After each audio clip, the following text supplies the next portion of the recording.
Dr. John McKinnon is the European Union co-director of the ARCBC.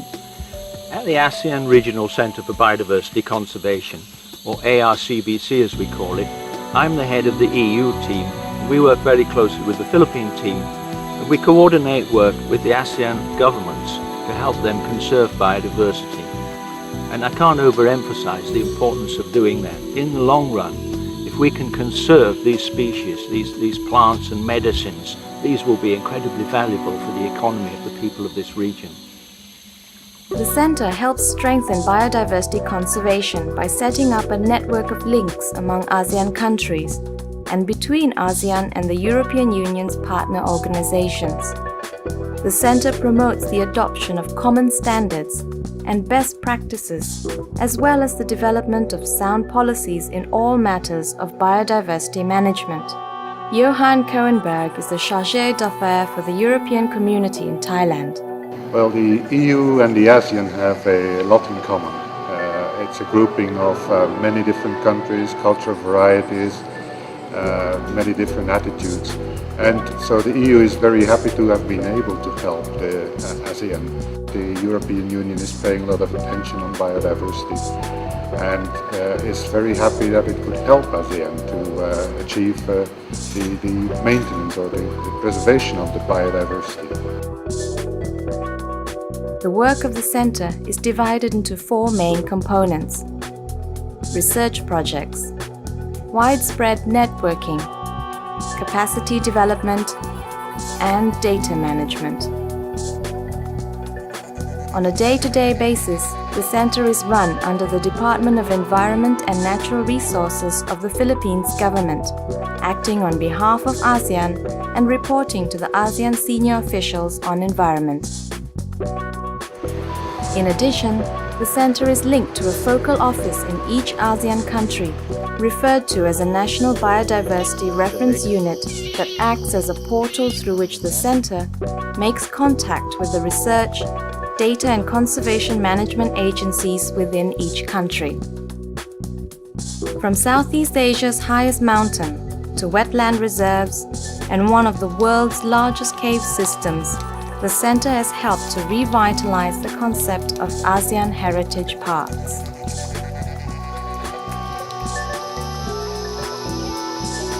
These sites represent the best examples of ASEAN's wide range of major habitats and shall serve as a source of wonder and pride for the nations of the region.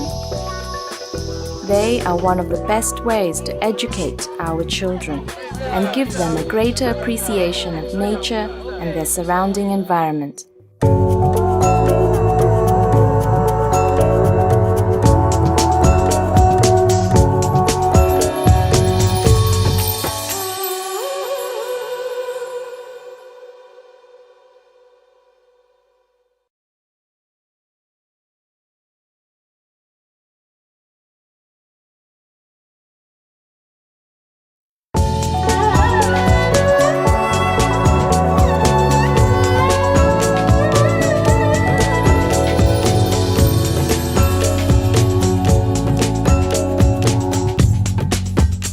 In September 2004, the ASEAN Heritage Parks program was relaunched at Khao Yai National Park in Thailand. The directors of the ASEAN Parks have gathered to plan their program for the coming years, and the ASEAN co-director of ARCBC, Gregorio Texon, welcomes them to the meeting. The objectives of ASEAN's heritage parks are to generate greater awareness, appreciation, and conservation of ASEAN's rich natural heritage through the creation of a regional network of protected areas. It is hoped that this program will generate greater collaboration between ASEAN countries in the preservation of their common natural heritage. The high standards set by the Khao Yai National Park are a benchmark for other parks to strive towards.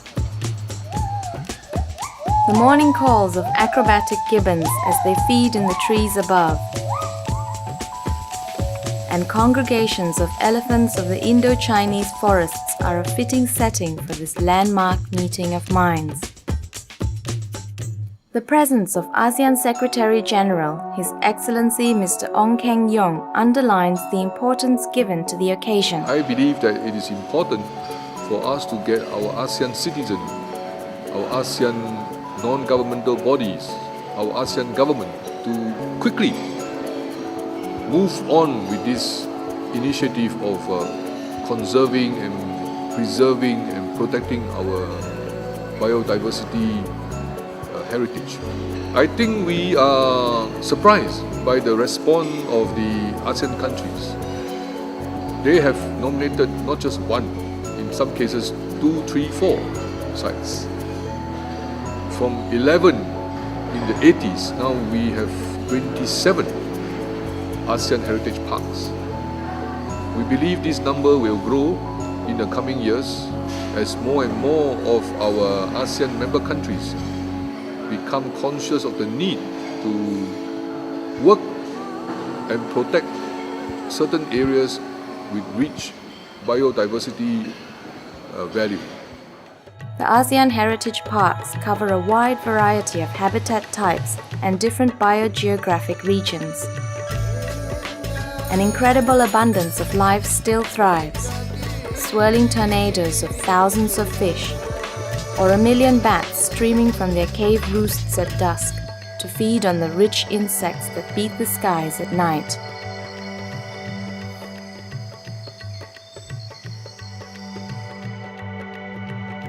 In the west, the fauna is Asiatic in flavor, but becomes more Australasian the further east we travel. Deer and hornbills are replaced by tree kangaroos and birds of paradise, whilst on the intervening islands of the Philippines and Wallacea, some amazing endemic species can be found. The highly endangered Philippine eagle and the wild tamarau survived with man's protection. Jade vines bloom, and in Sulawesi, the male babirusa sport their fantastic tusks. Underwater, magnificent Napoleon wrasse, endangered turtles, and the largest fish in the sea, the whale shark, can still be found. By visiting these parks, tourists strengthen bonds between the ASEAN region and the rest of the world. But perhaps their greatest value is as training grounds for our children. In time, they will learn to cherish and accept stewardship for these beautiful sites. Universities and college groups come here to study nature's ways, whilst researchers can use these sites as living laboratories to discover new benefits from this rich abundance of life and a better understanding of how we can live in harmony with our natural neighbors.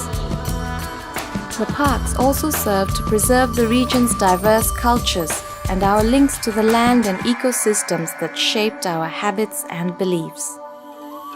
How can one dance the pheasant dance or stalk the shy monkey if they have disappeared, never to return again? To be labeled as an ASEAN Heritage Park is certainly an honor, but also a considerable responsibility. These parks have been accepted on behalf of ASEAN to be showcase examples for the protection of certain habitats and species. It is the country's responsibility to ensure that the best possible level of protection is afforded to the park, and in return, the park will benefit from the assistance of the ASEAN Heritage Parks Program. The ASEAN Heritage Parks Program is a brave venture of leadership and a statement of commitment and collaboration. We are committed to working together in ASEAN to preserve the natural heritage of ASEAN countries. In addition, this program will bring genuine benefits to local communities that live around these parks by raising their standard of living and providing them with a more secure and rewarding future. The ARCBC has achieved much in its first 6 years, and it is now expected to become a permanent ASEAN institution. The enormous challenges for the future lie in improving both the policy and practice of conservation, particularly on broader trans-frontier issues. This is a vast undertaking. But the center is not working alone. Instead, its role lies in creating synergy between other programs, sharing information, and inspiring people at all levels. Former Minister Victor Ramos presided over the original creation of ARCBC. The Philippines is one of the 17 megadiversity countries on our planet, and therefore an appropriate center for an ASEAN-wide program for the conservation of its biodiversity. With the establishment of the ASEAN Regional Center for Biodiversity Conservation in 1999, we have been able to define a comprehensive framework for the ASEAN Heritage Parks Program, with which the member nations can identify the value of biodiversity and manage its conservation and preservation. As with the case of the Philippine eagle, with the framework of protection and conservation defined by ARCBC, there is renewed hope that we will see more and more of them flying and soaring again in the Philippine jungles. We are also hopeful that the ASEAN region will be able to maintain and protect its biodiversity for future generations to come. The ASEAN region is one of the richest remaining natural lands left on our planet. However, it will take the dedicated effort and combined will of many different people at every level to conserve this remarkable arena.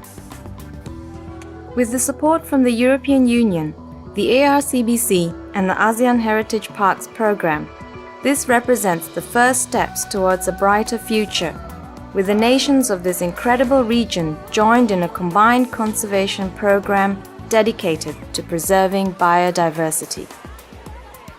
Together, the ASEAN dream can still be saved. Mankind needs nature, and nature now needs mankind if both are to survive. It's our job to strike the right balance and not destroy the environment for our own short-term greed. This living planet belongs not to our generation, but to our children and their children and future generations to come. We must safeguard and conserve and nurture this precious heritage. By working together, we should strive to pass it on in a better condition than that which we found it. The future belongs to them. We owe them a world of possibilities. We owe them a dream.